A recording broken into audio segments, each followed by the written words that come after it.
Mesdames et messieurs, bonsoir et bienvenue à cette session d'information. Le ton est monté au Centre national de recherche scientifique et technologique. Le syndicat national du personnel d'appui à la recherche clame l'injustice quant à 2 indemnités servies aux travailleurs du CNRST. Les pelleteuses ont démarré dans la région du centre-ouest pour donner une nouvelle forme aux barrages et périmètres irrigués de la région. Plus de 10 milliards de francs CFA sont mobilisés pour les travaux qui vont toucher toutes les provinces de la région du centre-ouest. Ce sont là les titres de votre 19h. Mesdames et messieurs, bonsoir. Pas question de courir les mêmes risques et de percevoir des indemnités en deçà de celles des autres. C'est le maître mot de la conférence de presse tenue par le syndicat national du personnel d'appui à la recherche. Il qualifie de discriminatoire 2 indemnités servies au personnel du CNRST. Daouda Ouattara et Zalissa Sanfo. Injustice et discrimination, crie ici le syndicat national du personnel d'appui à la recherche, SINAPAR. Et c'est une histoire de bénéficie ou de bénéficiera pas d'indemnité qui offusque le syndicat.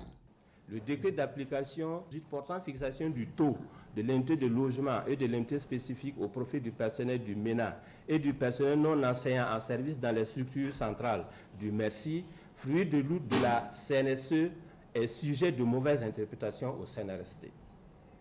On constate que les informaticiens, le personnel relevant du service des ressources humaines, de même que les fonctionnaires dont le salaire est en traitement au trésor, ont le bénéfice de cette indemnité. Et seulement, le personnel d'appui ne bénéficie pas de ces indemnités. Toute chose qui, selon le syndicat, ne crée pas un climat serein de travail. À l'intérieur de ce CNRST-là, il y a 2 types de personnel. Il y a le personnel fonctionnaire et le personnel propre du CNRST. Alors le personnel fonctionnaire et le personnel propre du CNRST, nous travaillons toujours en synergie. On est dans la même entité, nous faisons les mêmes choses. Nous ne pouvons pas comprendre qu'effectivement, en matière d'indemnité, il y ait cette discrimination-là que l'administration prétend à dire qu'il s'agit que de fonctionnaires au lieu du personnel et du CNRST. Vous imaginez qu'effectivement vous êtes dans le même bureau ou dans le même atelier sur les mêmes machines et vous n'avez pas les mêmes indemnités. Il y a un problème.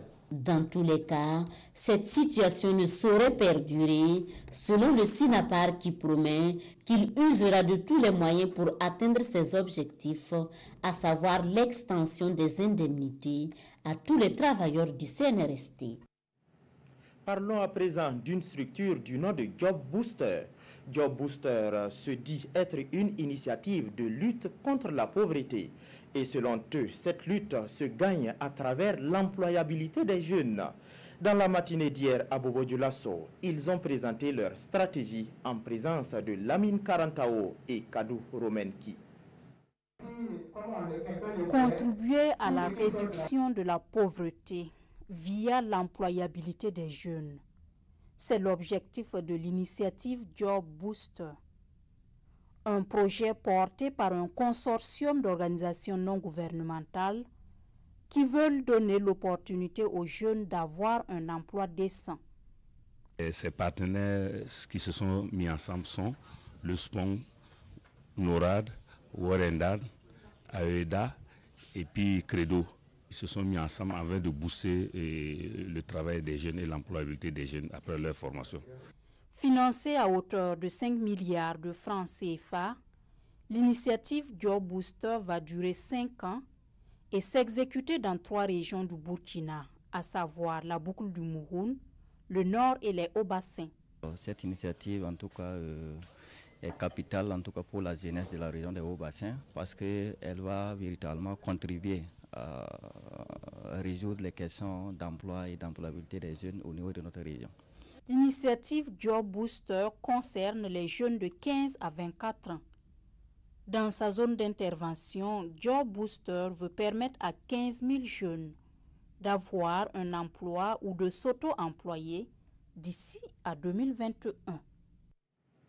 Le respect du bien public et la discipline en milieu scolaire. Ces deux modules ont fait l'objet d'une conférence à Gawa. La direction régionale des droits humains et de la promotion civique s'en prend ainsi aux questions de civisme et de citoyenneté en milieu scolaire. Et pour gagner ce combat de sensibilisation sont déjà au programme. Alassane Bani, Gesbeogo, Dimitri Badidi. Inculquer les valeurs fondamentales du civisme et de la citoyenneté aux élèves de la région, c'est tout l'enjeu de cette conférence animée par la direction en charge des droits humains au Sud-Ouest. Ici, au lycée privé Saint-François d'Assise de Gawa, les conférenciers du jour ont enseigné aux élèves le respect du bien public et surtout la discipline en milieu scolaire. Le temple du savoir, c'est la période où il faut inculquer aux jeunes des valeurs pour qu'ils puissent grandir avec ces valeurs-là et les transmettre aussi au sein de la société.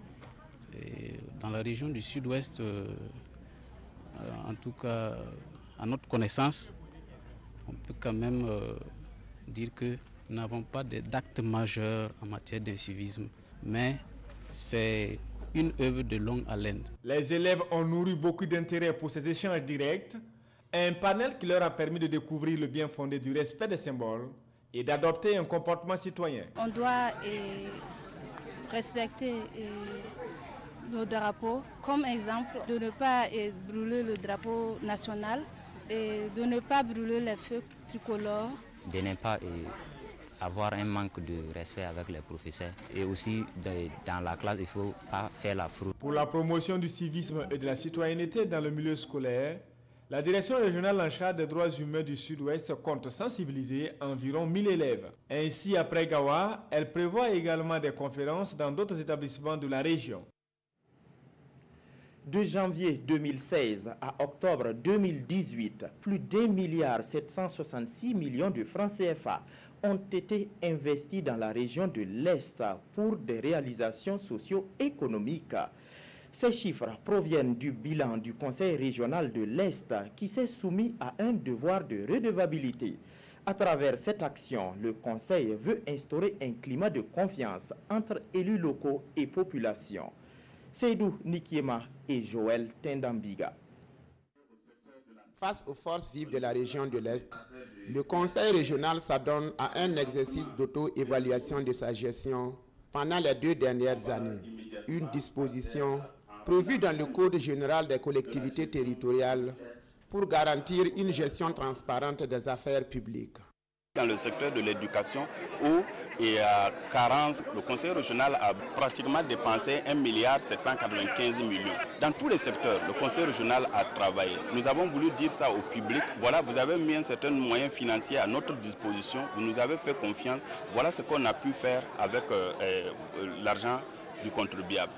Un bilan à mi-parcours jugé satisfaisant par les acteurs et partenaires du développement de la région.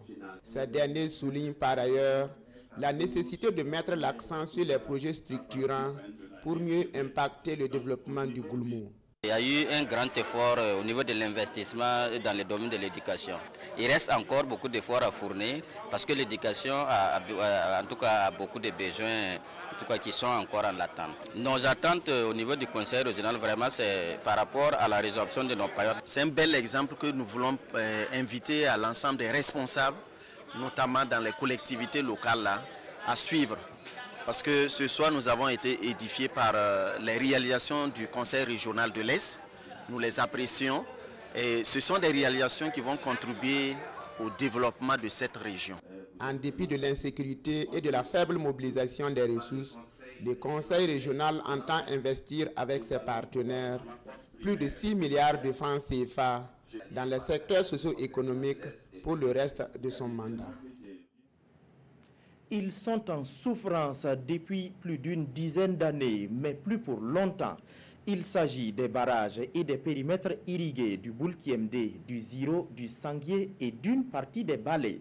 Les travaux de réhabilitation ont été officiellement lancés hier et plus de 10 milliards de francs CFA vont servir pour le projet. Nongba Kouda, Nathalie Sawadogo, Nabaloum. Ce coup de pelle donné par le gouverneur du Centre-Ouest marque le démarrage effectif des travaux du projet de réhabilitation de barrages et d'aménagement de périmètres et de bas-fonds dans les provinces du Boulkiemde, du Sanguier, du Ziro et des Balé. Les populations attendaient vraiment cette opération depuis très longtemps. Voilà, donc nous nous réjouissons aujourd'hui de la concrétisation de cette attente-là et nous souhaitons que les travaux se déroulent en temps raisonnable et dans de très bonnes conditions. Nous allons faire 24 pistes pour accéder à ces ouvrages. Nous allons faire une vingtaine de forages pastoraux avec les couloirs d'accès à ce point d'eau. D'un coût global de plus de 10 milliards 500 millions de francs CFA, ce projet bénéficie du soutien de la Banque ouest-africaine de développement à plus de 7 milliards de francs CFA. L'État burkinabé contribue à hauteur de 867 millions de francs CFA et les bénéficiaires 487 millions de francs CFA. La BOAD, c'est l'institution financière de l'UEMOA et qui est là en tout cas pour accompagner toutes les populations de la zone UEMOA à améliorer leurs conditions de vie. Et donc dans ce cadre-là, nous sommes vraiment très heureux de pouvoir accompagner le gouvernement du Burkina Faso. Pour les 22 villages que compte la commune rurale de Dolo, la réhabilitation du barrage va permettre aux populations d'accroître leur production, toute chose qui va contribuer à l'amélioration de leurs conditions de vie. Le délai d'exécution du projet est prévu pour 6 mois maximum.